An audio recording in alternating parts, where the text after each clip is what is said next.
بسم اللہ الرحمن الرحیم۔ سامعین کرام، آپ سن رہے ہیں اردو ناول خون آشام، جس کے مصنف ہیں ایم اے راحت، اور یہ اس سلسلے کی قسط نمبر 39 ہے۔ مجھے امید ہے آپ کو میری یہ کاوش پسند آ رہی ہوگی۔ آپ نے اگر ابھی تک میرا چینل کہانی گھر سبسکرائب نہیں کیا تو ابھی میرے چینل کو سبسکرائب کر کے بیل نوٹیفیکیشن آن کر دیجئے تاکہ آنے والی ہر نئی کہانی کی اطلاع بر وقت آپ تک پہنچ سکے۔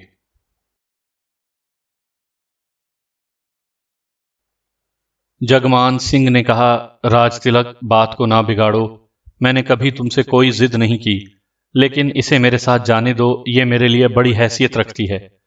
نہ جگمان، ایسا نہ پہلے کبھی ہوا نہ اب ہوگا۔ ایسا کر، تو اس کا خیال چھوڑ دے، مجھے بھی یہ اتنی پسند آ گئی ہے کہ میں اس کے لیے سب کچھ کر سکتا ہوں۔ جواب میں جگمان نے ایک زوردار تھپڑ راج تلک کے منہ پر رسید کیا اور راج تلک کا چہرہ انگارے کی طرح سرخ ہو گیا۔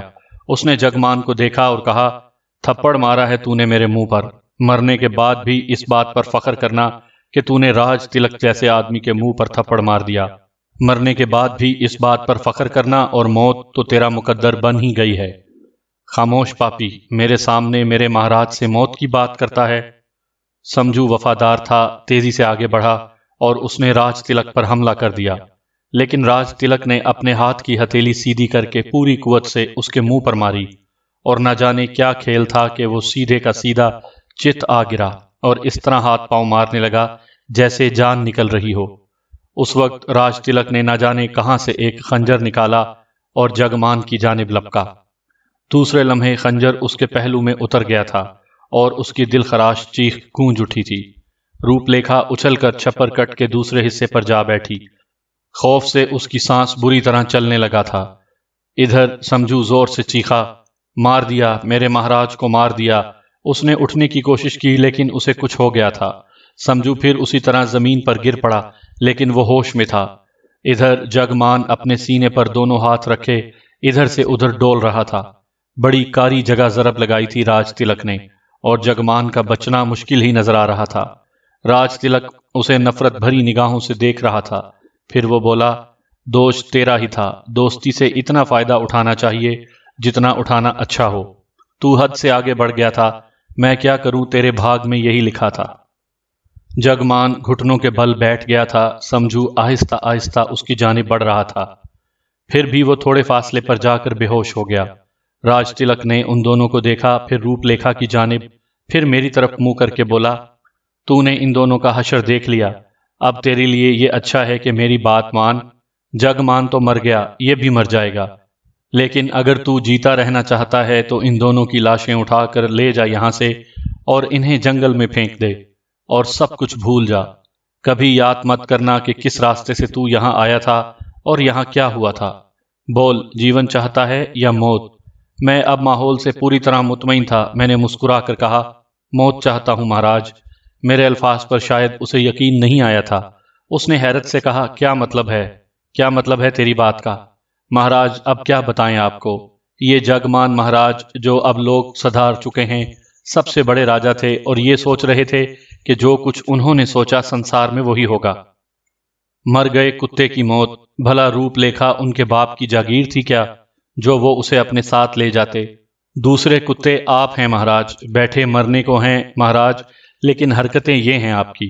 ارے ہم خانہ بدوش ہیں، یہ ہمارے قبیلے کی لڑکی ہے، بہن سمان ہے ہمارے لیے۔ آپ نے اس لیے بلایا تھا اسے کہ اس کی عزت لوٹیں؟ تم نے پوچھا تھا کہ جیون مانگتے ہو یا موت؟ موت مانگی میں نے تم سے، لیکن مجھے موت دینا تمہارے بس میں کہاں ہے۔ اس لیے مجھے جانے کی آگیا دو، میں اسے لے جا رہا ہوں اپنے ساتھ۔ جواب میں راج تلک نے جلدی سے آگے بڑھ کر جگمان کے سینے سے وہ خنجر کھینچ لیا اور خونخوار نظروں سے مجھے دیکھتا ہوا بولا، میں نے تو ایک چال چلی تھی، جب تو ان دونوں لاشوں کو لے کر نکل جاتا اور انہیں ٹھکانے لگا دیتا تو میں تیرے پیچھے پیچھے ہوتا اور تجھے بھی ان کے ساتھ ہی موت کی نیند سلا دیتا۔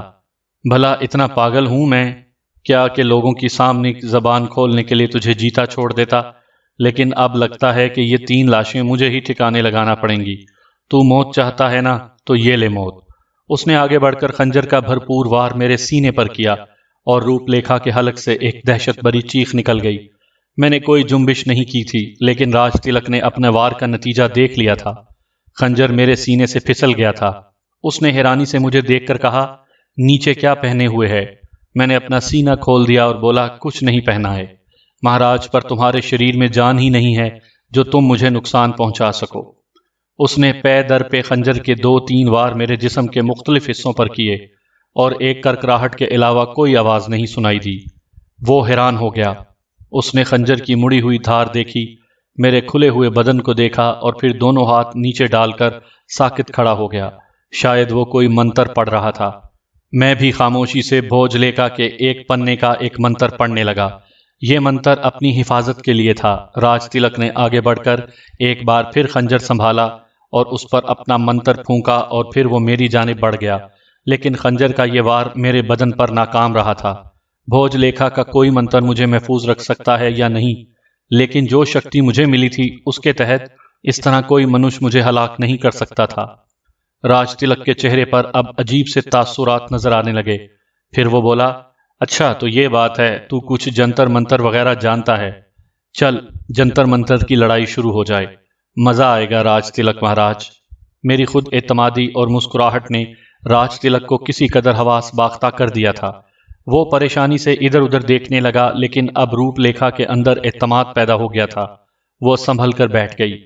تب راج تلک نے اچانک دونوں ہاتھ فضا میں بلند کیے اور جب ہاتھوں کو نیچے گرایا تو ایک خوفناک اژدہا اس کے ہاتھوں میں نظر آیا، جو اپنی زبان بار بار نکال رہا تھا اور پھنکاریں مار رہا تھا۔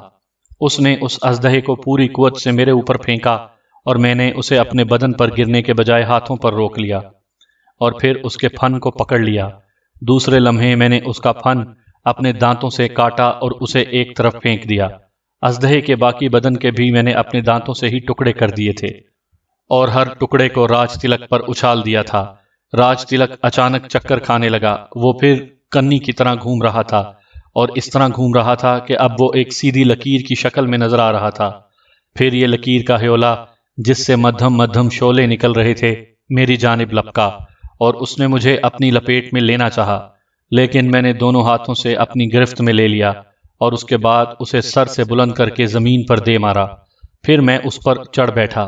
راج تلک اپنی اصلی شکل میں آ گیا تھا۔ میں نے اس کی گردن دبوچ لی تھی اور اب اس کی گردن دبا رہا تھا۔ راج تلک کچھ کہنے کی کوشش کر رہا تھا، لیکن میرے ہاتھوں کی گرفت اس کی توقع سے کہیں دور کی چیز تھی۔ اس کی آنکھیں اور زبان باہر نکلی چلی آ رہی تھی اور وہ ہاتھ پاؤں پٹک رہا تھا۔ میں اس وقت تک اس کی گردن دباتا رہا جب تک کہ اس کی زبان بالشت بھر باہر نہ نکل آئی اور آنکھیں اپنی حلقوں سے نہ ابل پڑیں۔ اس کی تمام تڑپ، تمام جدوجہد میری بے پناہ قوت کے سامنے دم توڑ چکی تھی۔ لاشیں واقعی یہاں 3 تھیں، لیکن اب ان میں راج تلک کی لاش کا اضافہ ہو گیا تھا اور میں یہ دیکھ رہا تھا کہ اس کے اندر زندگی کی کوئی رمق باقی تو نہیں رہی ہے۔ جب مجھے اس بات کا اطمینان ہو گیا کہ راج تلک مہاراج بھی نرک سدھار چکے ہیں تو میں نے مسکراتی نگاہوں سے روپ لیکھا کو دیکھا اور کہا، تو سمجھتی ہوگی روپ لیکھا کہ میں نے تجھے ایسے ہی یہاں بھیج دیا تھا۔ روپ لیکھا اپنی جگہ سے اٹھی اور دوڑ کر مجھ سے لپٹ گئی۔ اس کا بدن ہولے ہولے کانپ رہا تھا۔ اس نے کانپتی آواز میں کہا، بیاس مر گئے، یہ سارے کے سارے مر گئے، یہ جیتا ہے شاید۔ میں نے سمجھ کر دیکھتے ہوئے کہا اور پھر اس کے قریب بیٹھ کر اسے ہوش میں لانے کی کوشش کرنے لگا۔ میری تھوڑی سی کوشش سے سمجھو ہوش میں آ گیا۔ اس نے متوحش نگاہوں سے چاروں طرف دیکھا اور پھر بولا، مر گئے میرے مہاراج، اس پاپی راج تلک نے مار ڈالا، ارے دیا جان سے مار ڈالا، اے بھگوان ہے مہاراج۔ وہ دوڑ کر جگمان سے لپٹ گیا اور دھاڑیں مار مار کر رونے لگا۔ میں نے خاموشی ہی اختیار کیے رکھی تھی۔ چند لمحات کے بعد اس نے پھر نگاہیں گھمائیں اور راج تلک کی طرف دیکھنے لگا، پھر حیرت سے بولا، یہ بھی مر گیا؟ ہاں سمجھو، میں مہاراج کے خون کو معاف تو نہ کر سکتا تھا، میں نے اس کو مار دیا۔ اس نے ہمارے مہاراج کو مارا تھا، میں نے اس کی ہتیا کر دی۔ بھگوان تمہارا بھلا کرے، بہت اچھا کیا، پاپی کو مار دیا، بھگوان اس کا ناش کرے۔ ہائے رام، اب کیا ہوگا؟ بہت برا ہوا ہے، ہمارے مہاراج اب اس سنسار میں نہیں رہے۔ روپ لیکھا حیران نگاہوں سے مجھے دیکھ رہی تھی۔ میری چالاکی اب تک اس کی سمجھ میں نہیں آئی تھی، لیکن یہ بہتر تھا کہ اس نے اپنی زبان بند رکھی تھی اور خود کچھ نہیں بول رہی تھی۔ سمجھو روتا رہا، پھر میں نے آگے بڑھ کر اسے تسلی دی اور کہا، اب جو کچھ ہونا تھا وہ تو ہو ہی چکا ہے، جگمان مہاراج کا خاص آدمی ہے، اب مجھے بتا کہ ہم کیا کریں۔ ہائے رام، میں تو خود پاگل ہو گیا ہوں، میری سمجھ میں کچھ نہیں آ رہا۔ ارے میں کیا کروں؟ ایسا کرتا ہوں، میں باہر جا کر کسی کو تلاش کرتا ہوں، اسے راج محل بھیجو، لوگوں کو بتاؤ کہ یہاں کیا ہو گیا ہے، پھر وہاں سے جو کچھ بھی ہوگا دیکھیں گے۔ میں نے اپنے منصوبے کو آگے بڑھاتے ہوئے کہا، تم ہی جاؤ بھیا، میرے تو ہاتھ پاؤں جواب دے گئے ہیں۔ ارے میں تو کچھ بھی نہیں کر سکوں گا، اس سمے میرے مہاراج مر گئے۔ سمجھو پھر رونے لگا۔ میں وہاں سے آگے بڑھا، لیکن اس بار میں نے وہ راستہ استعمال نہیں کیا تھا جو عقبی راستہ تھا۔ میں سامنے والے راستے سے باہر آیا تھا۔ یہاں سے بھی سیڑھیوں کے ذریعے اوپر چڑھنا پڑا۔ یہ سیڑھیاں اس بڑے سے ہال میں کھلتی تھی جہاں وہ مجسمہ رکھا ہوا تھا جسے میں شیطان کا مجسمہ سمجھتا تھا۔ پنڈت پجاری اب بھی موجود تھے یہاں۔ میں نے زور سے آواز لگائی، دھرم پال مہاراج، دھرم پال مہاراج کہاں ہو؟ میں جانتا تھا کہ دھرم پال یہیں کہیں موجود ہے۔ پجاری پنڈت چونک چونک کر مجھے دیکھنے لگے، لیکن دھرم پال نے بھی میری آواز سن لی تھی۔ وہ وہیں ایک دالان میں بیٹھا ہوا تھا، دوڑتا ہوا میرے پاس آیا۔ تم یہاں کیسے پہنچے؟ میرے ساتھ آؤ دھرم پال، کچھ کہنا ہے مجھے تم سے۔ میں اسے تنہائی میں لے گیا۔ پنڈت پجاریوں نے کوئی تعارض نہیں کیا تھا۔ غالباً راج تلک نے ان لوگوں کو دھرم پال کی حیثیت بتا دی تھی اور وہ اس کے کسی معاملے میں نہیں بول رہے تھے۔ میں دھرم پال کو ایک گوشے میں لے گیا اور میں نے کہا، ابھی ہمیں اور کوشش کرنی ہے دھرم پال، حکم دو بیاس مہاراج۔ تمہارے پاس گھوڑا تو موجود نہیں ہوگا؟ اس مندر کے پچھلے حصے میں 3 گھوڑے بندھے ہوئے ہیں، ان میں سے ایک گھوڑا لے کر راج محل جاؤ۔ ظاہر ہے پہرے دار تمہیں اندر نہیں داخل ہونے دیں گے۔ دروازے ہی سے چیخ کر بتانا کہ راج تلک نے مہاراج جگمان کو قتل کر دیا ہے، خون کر دیا ہے ان کا، اور ان کی لاش راج تلک مٹھ میں پڑی ہوئی ہے۔ بس ظاہر ہے یہ اطلاع وہاں تک پہنچ جائے گی اور ادھر سے کوئی نہ کوئی کارروائی شروع ہو جائے گی۔ تم ان لوگوں کو اپنے ساتھ لے کر آؤ، میں یہیں موجود ملوں گا اور پھر اس جگہ لے جاؤں گا جہاں جگمان کی لاش پڑی ہوئی ہے۔ ہم جاتے ہیں مہاراج، دھرم پال نے کہا اور مندر کے بڑے دروازے کی جانب بڑھ گیا۔ میں خاموشی سے اسے جاتے ہوئے دیکھتا رہا۔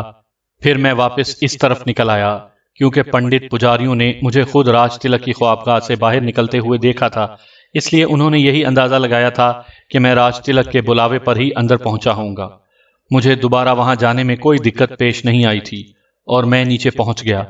یہاں سمجھو بیٹھا ہوا مسلسل رو رہا تھا۔ میں نے اس سے کہا، میں نے اطلاع بھجوا دی ہے راج محل، اب راج محل سے جو لوگ آئیں ان سے تم خود بات کرنا، تم انہیں بتا دینا کہ ہم پر کیا بیتی ہے۔ ارے میرے مہاراج کو مار ڈالا اس پاپی نے، ارے وہ تو تھا ہی گندا اگھوری، نہ جانے مہاراج نے اس کی دوستی کیوں کر لی تھی۔ ہے بھگوان، بہت برا ہوا یہ تو بہت ہی برا ہوا۔ وہ مسلسل روئے جا رہا تھا۔ بہر طور مجھے اس گدھے کی آہوزاری بھی برداشت کرنی پڑی۔ اب تک مجھے اپنے منصوبے میں جتنی کامیابیاں حاصل ہوئی تھیں ان کے عوض یہ فضول لمحات بھی برداشت کرنے میں مجھے کوئی آر نہیں تھی۔ میں انتظار کرتا رہا۔ اس کا اندازہ لگا لیا تھا میں نے کہ دھرم پال کتنی دیر میں راج محل پہنچ سکتا ہے اور اس کے بعد راج محل سے لوگوں کے یہاں آنے میں کتنا وقت لگے گا۔ پھر میں نے اس سے کہا کہ اب میں باہر جا رہا ہوں، لوگ آتے ہی ہوں گے۔ مجھے باہر آ کر مزید کچھ دیر انتظار کرنا پڑا اور اس کے بعد میں نے شعلوں کا ایک سمندر راج تلک کے مٹھ کی جانب بڑھتے ہوئے دیکھا۔ بے شمار آدمی آ رہے تھے، آگے بھی کچھ لوگ ان کی رہنمائی کر رہے تھے۔ میں باہر نکل کر آ کھڑا ہوا۔ دھرم پال ساتھ تھا۔ اس نے کہا، اندر آئیے دیوان جی، مہاراج اندر آئیے، دیکھیے کیا ہو گیا ہے مہاراج کے ساتھ۔ دھرم پال میرے پاس آ گیا اور میں ان لوگوں کی رہنمائی کرنے لگا۔ پھر میں ریاست کے دیوان، وہاں کے سالار اور دوسرے چند لوگوں کو لے کر نیچے تہ خانے میں پہنچ گیا، جہاں سمجھو بدستور جگمان کی لاش کے پاس بیٹھا رو رہا تھا۔ وہ لوگ جگمان کو مردہ حالت میں دیکھ کر سکتے میں رہ گئے۔ پھر انہوں نے راج تلک کو دیکھا اور اس کے بعد دیوان نے سمجھو سے کہا، یہ سب کیا ہے؟ سمجھو تو یہاں کیسے؟ مہاراج یہاں کیسے؟ ارے بھیا، مار ڈالا ہمارے مہاراج کو، مار ڈالا اس پاپی راج تلک نے ہمارے مہاراج کو مار ڈالا۔ خود کو سنبھال اور مجھے بتا کہ واقعہ کیا ہوا تھا۔ اور وہ اس تہ خانے میں واقعہ کی پوری تفصیل بتانے لگا جو بالکل درست تھی۔ غالباً دیوان کو بھی اس پر کچھ اتنا ہی اعتماد تھا کہ اس نے سمجھو کی ایک بات پر بھی شبہ نہیں کیا۔ البتہ باہر نکل کر اس نے اپنے آدمیوں سے کہا، سارے پنڈت پجاریوں کو گرفتار کر لو، راج تلک کی لاش کو بھی اٹھا لو۔ مگر سمجھو راج تلک کو کس نے مارا ہے؟ میں نے مہاراج۔ اس نے دھوکے سے سمجھو اور مہاراج پر حملہ کر دیا تھا۔ اگر مجھے پتا ہوتا کہ یہ دوست اس طرح ایک دوسرے کے دشمن بن سکتے ہیں تو مہاراج کی ہتیا اس طرح نہ ہوتی، مگر اس پاپی نے فوراً ہی ان پر وار کر دیا تھا۔ پھر میں اسے معاف نہیں کر سکا۔ میں نے کہا، اور دیوان جی میری اس دلیری سے کافی متاثر ہوئے۔ باہر طور مہاراج کی لاش کو اٹھایا گیا اور اس کے بعد میں روپ لیکھا کے ساتھ باہر نکل آیا۔ مندر کے عقب میں 2 گھوڑے اب بھی موجود تھے۔ میری جانب کسی نے کوئی توجہ نہیں دی تھی۔ سارے کے سارے مہاراج کی لاش کے چکر میں پڑ گئے تھے۔ غالباً راج تلک کی لاش بھی ساتھ ہی لے جائی گئی تھی۔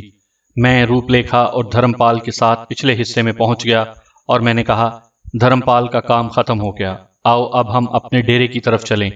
اب مادھوپوری میں ذرا دوسرے ہنگامے شروع ہو جانے دو۔ جب یہ ہنگامے ختم ہو جائیں گے اور پوری صورتحال کھل کر سامنے آ جائے گی تو پھر ہمارا کھیل دوبارہ شروع ہو جائے گا۔ ویسے میلہ تو اب جاری نہیں رہ سکے گا، ظاہر ہے مہاراج کا سوگ بھی منایا جائے گا۔ دھرم پال نے کھوپڑی گھماتے ہوئے کہا، مگر بیاس بھیا، یہ سارے کا سارا کیا ہوا ہے؟ ہماری سمجھ میں تو کچھ نہیں آیا۔ جواب میں میں ہنس پڑا اور میں نے کہا، اب یہاں سے چل کر آرام کی نیند سوتے ہیں دھرم پال، اس کے بعد صبح سارے کا سارا تمہاری سمجھ میں آ جائے گا۔ ہم سب دھرم پال کے ڈیرے پر پہنچ گئے۔ روپ لیکھا بہت خوش نظر آ رہی تھی۔ اب اس قدر بے وقوف بھی نہیں تھی وہ کہ اس صورتحال کا احساس نہ ہوتا۔ اسے اندازہ ہو گیا تھا کہ جگمان مر چکا ہے اور اب بمل راج آزاد ہے۔ یہ اس کی معصوم سوچ تھی، چونکہ ابھی بہت سے ایسے مشکل مسئلے پڑے تھے جنہیں حل کرنا ضروری تھا۔ کیونکہ جس شخص نے مجھے بھوگ لیکھا کے 4 پنوں کا گیان دیا تھا، مجھے اس کی گرو دکشتا تو دینی ہی تھی اور میں اس مسئلے کو ادھورا نہیں چھوڑ سکتا تھا۔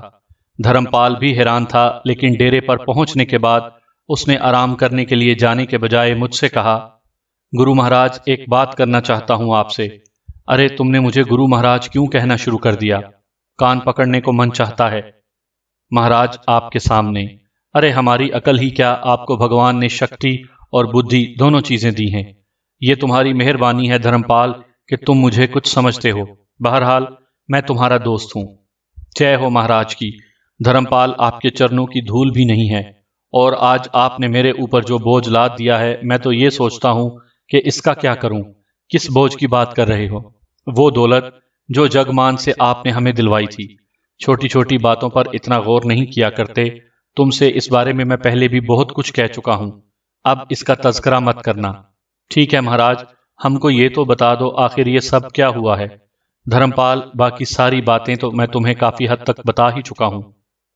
سدرشن سنار کی بیٹی روپ لیکھا جتنی سندر ہے تمہیں اس کا اندازہ ہے۔ بمل راج نے اسے دیکھا، اسے چاہا اور اسے اپنانے کی کوشش کی، مگر بیچ میں آ مرے مہاراج جگمان۔ میں نے دھرم پال کو روپ لیکھا کی پوری داستان سنا ڈالی اور اس سے کہا، اب آگے دیکھتے ہیں کہ کیا ہوتا ہے۔ جے بھگوان، ویسے آپ تلک راج کے ساتھ ساتھ جگمان مہاراج کو بھی مار سکتے تھے، مگر آپ نے جگمان کو قتل کرایا تلک راج کے ہاتھوں۔ یہ ضروری تھا کیونکہ ابھی بات ختم نہیں ہوئی۔ دونوں کو مارنا ہی ہوتا تو مار پیٹ کر میں یہاں سے نکل جاتا، لیکن اس کے ساتھ ساتھ ابھی آگے بھی بہت سے اقدامات کرنے ہیں۔ روپ لیکھا کو اس کی منزل تک پہنچانا ہے۔ ایک سوال اور کریں مہاراج؟ برا تو نہیں مانیں گے؟ روپ لیکھا آخر آپ کی کون ہے؟ سنو دھرم پال، رشتے ناتے سنسار میں بے شک ایک حیثیت رکھتے ہیں، میں انہیں مانتا ہوں، پر پریم کا رشتہ سنسار میں سب سے بڑا ہے۔ کوئی کسی کے اوپر احسان کرے تو احسان ماننا چاہیے اور اسے اتارنے کی کوشش بھی کرنی چاہیے۔ چتر بنس مہاراج ہمارے محسن تھے، انہوں نے میرے اوپر احسان کیا ہے اور مجھے حکم دیا تھا انہوں نے کہ روپ لیکھا کو اس کے من کی شانتی دلاؤں۔ بس یہ سمجھو کہ چتر بنس مہاراج کا احسان اتار رہا ہوں میں۔ دھرم پال نے گردن جھکا لی اور آہستہ سے بولا، پرنتو مہاراج، ہم آپ کا یہ احسان کیسے اتاریں گے؟ مجھے اگر تم سے کسی چیز کی ضرورت ہوئی تو میں تمہیں ضرور تکلیف دوں گا، باقی اپنے من سے ساری باتیں نکال دو۔ احسان بے شک احسان ہوتا ہے، لیکن دوستی بھی ایک چیز ہوتی ہے اور میں نے تمہیں اپنا دوست بنا لیا ہے۔ دھرم پال نے پھر سے میرا شکریہ ادا کیا اور بولا، من میں ایک پھانس چبھی ہوئی تھی مہاراج، آپ سے پوچھ لیا، پھانس نکل گئی، بس بات ختم ہو گئی۔ اب آرام کرو، میں نے کہا اور وہ وہاں سے چلا گیا۔ لیکن اب روپ لیکھا تھی جو میرا انتظار کر رہی تھی۔ میں نے مسکرا کر اسے دیکھا تو وہ میری آنکھوں میں آنکھیں ڈالے مجھے دیکھتی رہی۔ کیا بات ہے روپ لیکھا؟ جواب میں وہ تیزی سے آگے بڑھی اور اس نے میرے پاؤں پکڑ لیے۔ ارے ارے یہ کیا؟ روپ لیکھا رونے لگی تھی۔ میں نے اسے بڑی تسلیاں دیں اور اٹھایا۔ آپ نے مہاراج، آپ نے میری عزت بچا لی۔ میں تو سمجھی تھی کہ اس کی آواز لرز رہی تھی اور وہ خود بھی کانپ رہی تھی۔ کیا چتر بنس مہاراج کا میرے اوپر